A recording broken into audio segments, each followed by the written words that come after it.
नमस्कार, उज्जैन टीवी के सभी दर्शकों का हार्दिक स्वागत है। आइए सबसे पहले नजर डालते हैं आज की कुछ अहम खबरों पर। उज्जैन को मिल रही कोरोना संक्रमण से लगातार राहत, मरीजों की संख्या में आई 70% तक की कमी। वैक्सीनेशन की कमी को लेकर यूथ कांग्रेस ने किया प्रदर्शन, राष्ट्रपति के नाम सौंपा ज्ञापन। पुलिस को देखकर दुकान के तलघर में छुप गया व्यापारी, प्रतिबंध के बावजूद कर रहा था किराने का व्यवसाय। सोने का व्यापार ठप, मगर भाव आसमान पर। सटोरियों का हर व्यापार पर होता है कब्जा, कीमत को करते हैं प्रभावित। और उज्जैन को मिली मेडिकल कॉलेज की सौगात, जनप्रतिनिधियों में मची श्रेय लेने की होड़, मगर राह नहीं आसान। और अब समाचार विस्तार से। कोरोना संक्रमण को लेकर उज्जैन में आ रही है राहत भरी खबरें। टोकन से बेड मिलने वाले माधवनगर अस्पताल में अब रिक्त हैं 10 से 12 बेड। लगातार कोरोना मरीजों की बढ़ती संख्या से जूझ रहे उज्जैन को भयावह स्थितियों से गुजरना पड़ा। अस्पतालों में बेड की कमी, ऑक्सीजन की कमी, रेमडेसिविर इंजेक्शनों की कालाबाजारी और चक्रतीर्थ पर अंतिम संस्कार के लिए कतारें। मगर अब धीरे धीरे स्थितियां सुधरने लगी हैं। जिस माधवनगर अस्पताल में बेड के लिए टोकन लेकर इंतजार करना पड़ रहा था, यहां तक कि कतिपय पर बेड का सौदा करने के आरोप भी लगे। लेकिन अब इसी माधवनगर अस्पताल के लगभग 10 से 12 बेड संक्रमितों के स्वस्थ होने पर खाली हो गए हैं। इस बाबत अस्पताल प्रभारी डॉक्टर विक्रम रघुवंशी ने बताया, माधवनगर अस्पताल में अभी सभी व्यवस्था अच्छी है। बड़ी खुशी की बात यह है कि आज 10 से 12 बेड खाली हुए हैं और वेटिंग भी क्लियर है। ऑक्सीजन भी सब आसानी से पहले भी मिलती थी, आज भी बड़ी अच्छे से मिल रही है। बड़ी राहत भरी खबर मिल रही है कि भाई जल्दी से जल्दी लोग स्वस्थ होकर खुशी होकर अपने घर जा रहे हैं। सर, अब कितना परसेंट गिरावट है ये कोरोना में? सर, एक समय था कि जब बहुत ज़्यादा दिक्कत था, हॉस्पिटलों में जगह नहीं मिलती थी, अब क्या स्थितियाँ हैं? अब देखा जाए तो करीबन 70 से 75% जो है पेशेंट कम हुए हैं और बड़ी अच्छी खबर है। सभी लोग बड़े खुश हैं और सभी को पलंग मिल रहे हैं। कोई ऐसी कोई बात नहीं है कि जिनको पलंग नहीं मिल रही, ऐसी कोई खबर नहीं है अभी तक। वहीं एक मरीज के परिजन केसर सिंह आंजना ने अस्पताल में मिल रही सुचारू व्यवस्था का जिक्र कुछ यूं किया। रघुवंशी जी द्वारा बहुत अमल हेल्प मिली, जो भी हमारी जरूरत लगी ऐसी जब भी इन्होंने याद करी, जब आधी रात तैयार किया हमारे लिए और बहुत आराम मिली उन्होंने द्वारा, हमारे बहुत सेफ्टी मिली। हाँ, कितने दिन से आपका पेशेंट भर्ती हो? क्या पेशेंट हमारे बरसी वैसे आज 5-6 दिन हुएगा, उसका आराम भी मिल गया और बढ़िया। एक पेशेंट अभी परसों से भर्ती करिया है, रघुवंशी जी द्वारा ही हुआ, उसको भी आराम मिल गया, बढ़िया आईसीयू में है। किस तरह की सुविधा अस्पताल में दी है? बहुत बढ़िया, टॉप सुविधा है और बहुत अच्छे डॉक्टर साहब ने हमारे और अच्छा बढ़िया इलाज मिल गया। युवाओं को वैक्सीनेशन की कमी को लेकर यूथ कांग्रेस ने निकाला पैदल मार्च और सौंपा राष्ट्रपति के नाम ज्ञापन। पहले रजिस्ट्रेशन, फिर स्लॉट बुकिंग जैसी समस्याओं से जूझ रहे 18 से 45 वर्ष के टीका लगवाने के इच्छुक टीकों की कमी के चलते बैरंग लौट रहे हैं। इसी को आधार बनाकर यूथ कांग्रेस ने अपने शरीर पर शासन विरोधी नारों का बैनर लगाकर पैदल मार्च निकाला। वह राष्ट्रपति के नाम एक ज्ञापन शहर कांग्रेस कमेटी अध्यक्ष महेश सोनी की उपस्थिति में तहसीलदार श्रीकांत शर्मा को सौंपा।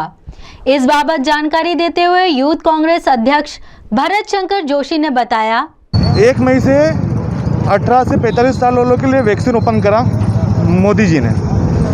लोगों को सिर्फ मूर्ख बना रहे हैं, युवाओं को सिर्फ मूर्ख बना रहे हैं कि वैक्सीन उपलब्ध हो रहे हैं। आज प्रकाशित हुआ है पेपरों में कि उज्जैन में 20 दिनों के अंदर मात्र 8000 युवाओं को वैक्सीन लगा है। इस माध्यम से वैक्सीन लगते रहे तो 3 साल लगेंगे उज्जैन के युवाओं को वैक्सीन लगाने में।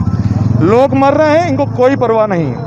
हमारा राष्ट्रपति से ये मांग करी गई कि तत्काल स्वास्थ्य मंत्री का इस्तीफा लेकर सारी समिति अपने हाथ में लेकर वैक्सीनेशन काम जल्द से जल्द घर घर तक पहुंचाया जाए। अगर ये नहीं करते हैं तो युवा कांग्रेस लगातार आंदोलन करती रहेगी। ज्ञापन के संबंध में तहसीलदार शर्मा ने कहा, जिला यूथ कांग्रेस कमेटी उज्जैन के द्वारा माननीय राष्ट्रपति महोदय को वैक्सीन की व्यवस्था के संबंध में उनके द्वारा अपने कुछ पॉइंट्स को लेकर के ज्ञापन दिए गए। दुकान के तलघर में छिपकर कर रहे थे किराने का व्यापार, मगर छिप न सके पुलिस से दुकान हुई सील। फ्रीगंज स्थित सोफिया किराना व जड़ी बूटी दुकान संचालक गुरुवार को दुकान खोलकर सामान बेच रहा था। सूचना मिलने पर तहसीलदार व सीएसपी हेमलता अग्रवाल मौके पर पहुंचे और दुकान सील कर दी गई। इस दौरान दुकान संचालक वहां से भाग निकला। करीब 2.5 घंटे तक वह पुलिस को छकाता रहा कि वह थोड़ी देर में आ रहा है, लेकिन वह नहीं आया। बाद में पुलिस को पता चला कि दुकान के तलघर में 2 लोग छुपे हुए हैं। इस पर फिर से दुकान खोली गई और तलघर से दोनों को निकाला गया।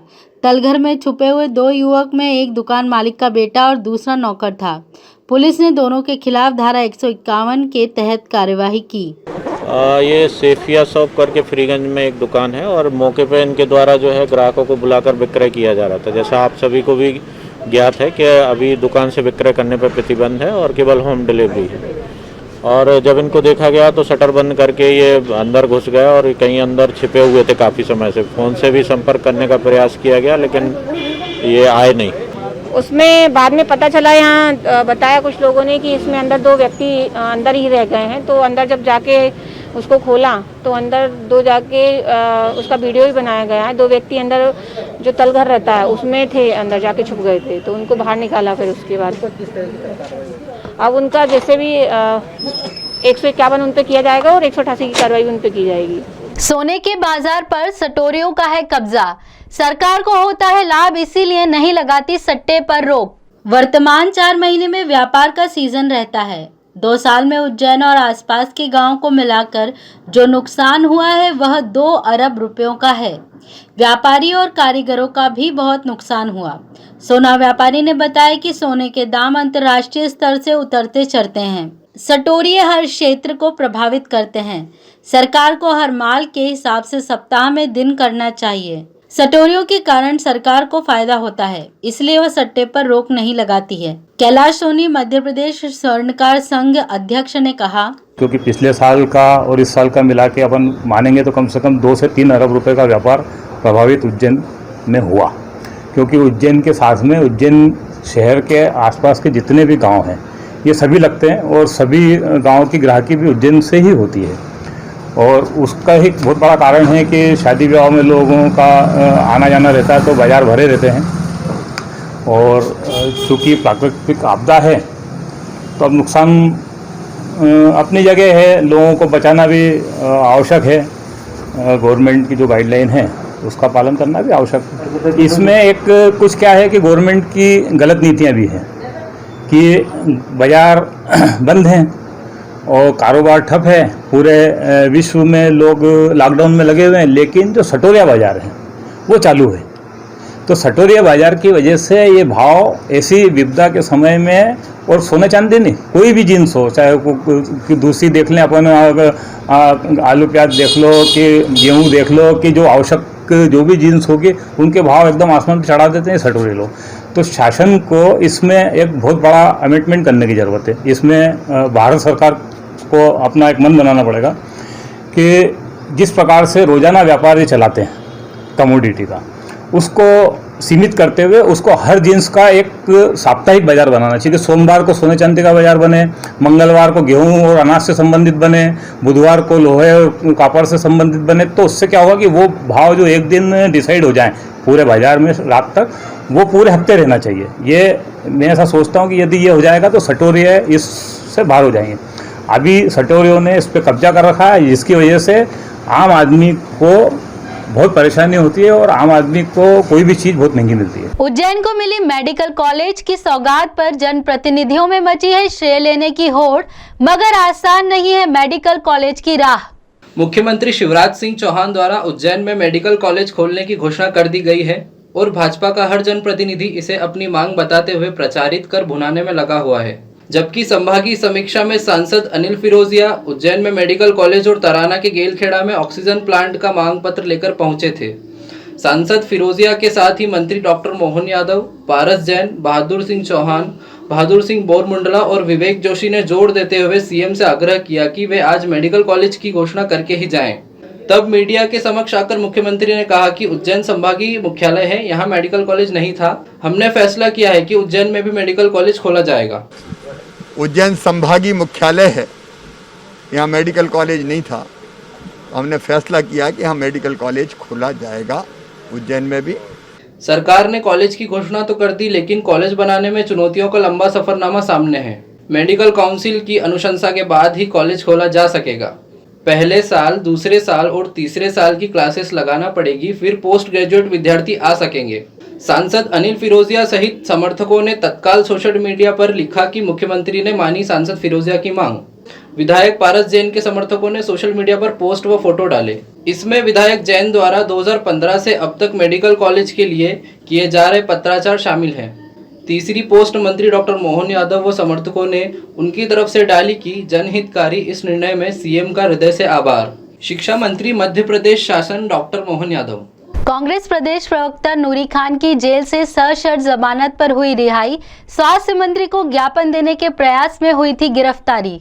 3 दिन पहले स्वास्थ्य मंत्री प्रभुराम चौधरी उज्जैन प्रवास पर आए थे। तब कांग्रेस प्रवक्ता नूरी खान उनसे मिलकर उन्हें फूल व ज्ञापन देना चाहती थी, लेकिन इससे पहले ही माधवनगर थाना पुलिस ने धारा 144 तथा धारा 151 के तहत कार्यवाही करते हुए उन्हें जेल भिजवा दिया। नूरी खान की ओर से कार्यपालक मजिस्ट्रेट एवं तहसीलदार की कोर्ट में मुचलका प्रस्तुत करने पर उन्हें सशर्त जमानत पर रिहा कर दिया गया। इस संबंध में जानकारी देते हुए नूरी खान ने कहा, मैं पूछना चाहती हूँ कि शिवराज सिंह चौहान जी स्वयं और उनके मंत्री एक महिला से ज्ञापन लेने में डर जाते हैं। धारा 144, 151, 188, 353, क्या सारी धाराएं सिर्फ कांग्रेसियों को अच्छे काम करने से रोकने के लिए इस आपदा के समय उपयोग में लाई जा रही हैं? जब हम आवाज़ उठाते हैं कि कोरोना से मृत्यु हो रही है, मृत्यु दर छुपाई जा रही है, तो अगर मुझसे ज्ञापन ले लेते तो उनका मान बढ़ता है, ना कि अपमान होता। उसके बाद उन्होंने मुझे जेल भेज दिया। मैं जेल से आज बाहर आई हूं और मेरे बाहर आने में सारे वरिष्ठ नेताओं का निर्देश था कि मैं बाहर आकर जनता की सेवा करूं। कोरोना संकट में जरूरतमंदों की भोजन सेवा कर रहा है गुरु भक्त परिवार। लगभग 1000 से 1500 भोजन पैकेट प्रतिदिन कर रहा है वितरित।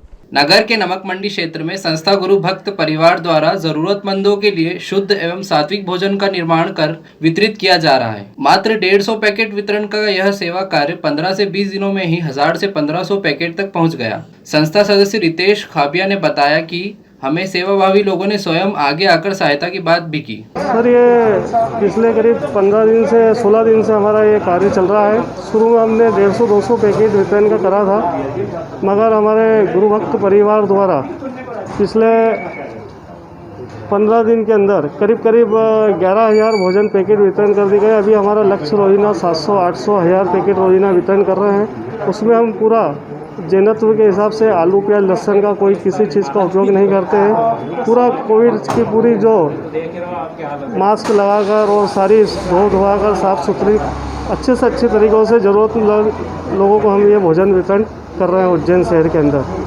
कितने जने आपकी समिति में? हमारे साथ में करीब 10-12 जने हैं और हम 10-12 ही जो है एक छोटी सी सोच लेकर निकले थे कि हमको 100-150 पैकेट वितरण करना है, मगर आज उज्जैन शहर के सभी अच्छे से अच्छे दानदाता हमारे सामने आ रहे हैं, जिन्हें हमें नकारा करना पड़ रहा है कि हम इसमें जो है अभी आपका भागीदारी नहीं कर सकते हैं, क्योंकि 31 तारीख तक की हम हमारे ग्रुप के अंदर ही वेटिंग है इसमें। 21वीं सदी के अंतर्राष्ट्रीय श्रेष्ठ व्यंग्यकार व्यंग्य संकलन अब उपलब्ध है पाठकों के लिए। 21वीं सदी के श्रेष्ठ और अंतर्राष्ट्रीय व्यंग्यकारों की व्यंग्य रचनाओं का प्रकाशन, वो भी सिर्फ 2 महीने के अल्पकाल में, अपने आप में हिमालय कंधे पर उठाने जैसा दुस्साहस ही था, मगर यह कर दिखाया डॉक्टर राजेश कुमार, डॉक्टर लालित्य ललित और India net books private limited Noida के प्रकाशन ने। 600 रुपये की मूल्य की 595 पृष्ठ की इस पुस्तक में वाकई में अंतर्राष्ट्रीय स्तर के 21वीं सदी के श्रेष्ठ व्यंग्यकार अपनी स्तरीय रचनाओं के साथ समाये हुए हैं। इन 251 में से सबसे ज़्यादा हरिशंकर परसाई और शरद जोशी के मध्य प्रदेश के 66 व्यंग्यकार हैं, जिनमें 12 सिर्फ उज्जैन के हैं। इन्होंने डॉक्टर शिव शर्मा के उस कथन को सही सिद्ध कर दिया कि उज्जैन व्यंग्य का हेडक्वार्टर है। बहरहाल यह संकलन अब आप सबके हाथों में है। रशियन वैक्सीन स्पुतनिक की परमिशन मिली उज्जैन को। निजी अस्पताल में एक निजी कंपनी के कर्मचारियों को ही सर्वप्रथम लगेंगे टीके। शासन द्वारा स्पुतनिक टीका लगाने की परमिशन मिली है। पाटीदार अस्पताल में स्पुतनिक टीका रिलायंस के कर्मचारियों को लगाए जाएंगे। रिलायंस के कर्मचारियों के अलावा आम जन को यह टीका लगाने की अनुमति नहीं दी गई है। यह जानकारी देते हुए जिला टीकाकरण अधिकारी KC परमार ने बताया। देखिए, शासकीय उसमें अभी तक हमें कोई ऐसे निर्देश नहीं मिले हैं, लेकिन हाँ पोर्टल में स्पुतनिक टीका का विवरण दिया गया है। इसका मतलब है कि कहीं ना कहीं ये टीका लगेगा। अभी इंडस्ट्रीज में टीके लगाने के लिए गवर्नमेंट ने परमिशन देने के लिए कहा है। उज्जैन में हमने पाटीदार नर्सिंग होम को जो इंडस्ट्रीज के वर्कर हैं तो उसको इंडस्ट्रीज वर्क प्लेस CVC कहते हैं, अर्थात जो इंडस्ट्रीज के वर्कर के लिए उनके कर्मचारियों को टीका लगाने के लिए वो जो अस्पताल में चाहेंगे उनमें हम टीकाकरण केंद्र बनाने की परमिशन देंगे। और वो अभी एक अस्पताल की मांगी थी उन्होंने, पाटीदार नर्सिंग होम की, उसको हमने दी है। वहाँ पर वो लोग अपना वैक्सीन लेके अपने ही कर्मचारियों के माध्यम से लगवाएंगे। शहर के कोविड से बिगड़ते हालातों पर नगर के प्रतिष्ठित चिकित्सक दे रहे हैं नगर वासियों को कुछ हिदायतें। आइए देखते हैं उनकी सलाह। हम पिछले 1.5 वर्ष से जो है आप कोरोना महामारी से हम पूरा देश जो है इसकी भयावहता को देख रहा है, और कोरोना महामारी से बचने के लिए हम सभी को जो है कोरोना गाइडलाइन का पालन करना चाहिए, चाहे वो 2 गज की दूरी हो। कोरोना गाइडलाइन के पालन में हमें लगातार हाथों को अपने आप या तो सैनिटाइजर से बराबर सैनिटाइज करते रहिए, और सैनिटाइजर के अलावा जो है आप अपने सामान्य साबुन से भी अपने हाथों को हस्त प्रक्षालन आपको करते रहना है। और हमें ऐसे लोगों को कोरोना गाइडलाइन के अंतर्गत 2 गज की दूरी का भी हमें पालन करना है।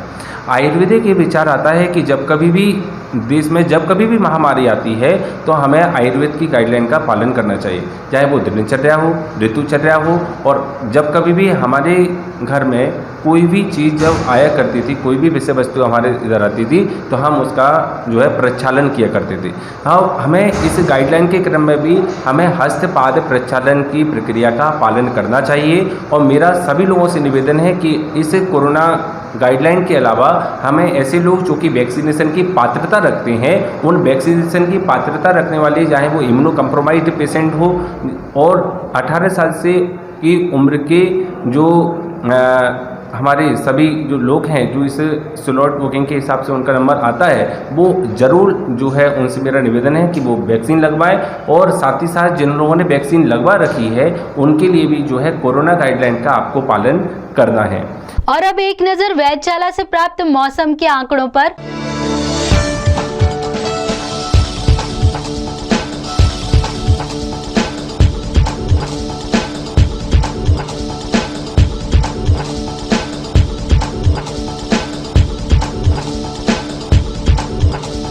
अंत में प्रमुख समाचार एक बार फिर। उज्जैन को मिल रही कोरोना संक्रमण से लगातार राहत, मरीजों की संख्या में आई 70% तक की कमी। वैक्सीनेशन की कमी को लेकर यूथ कांग्रेस ने किया प्रदर्शन, राष्ट्रपति के नाम सौंपा ज्ञापन।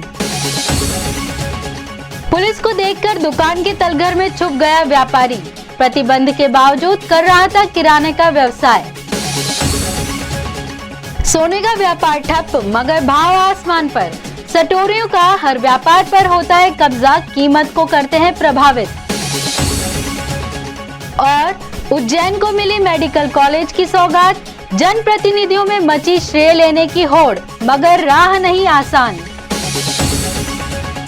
तो ये थे उज्जैन शहर के प्रमुख समाचार। ऐसे ही ताज़ा खबरों के लिए देखते रहिए उज्जैन टीवी। उज्जैन टीवी का YouTube चैनल लाइक और सब्सक्राइब करना ना भूलें। नमस्कार।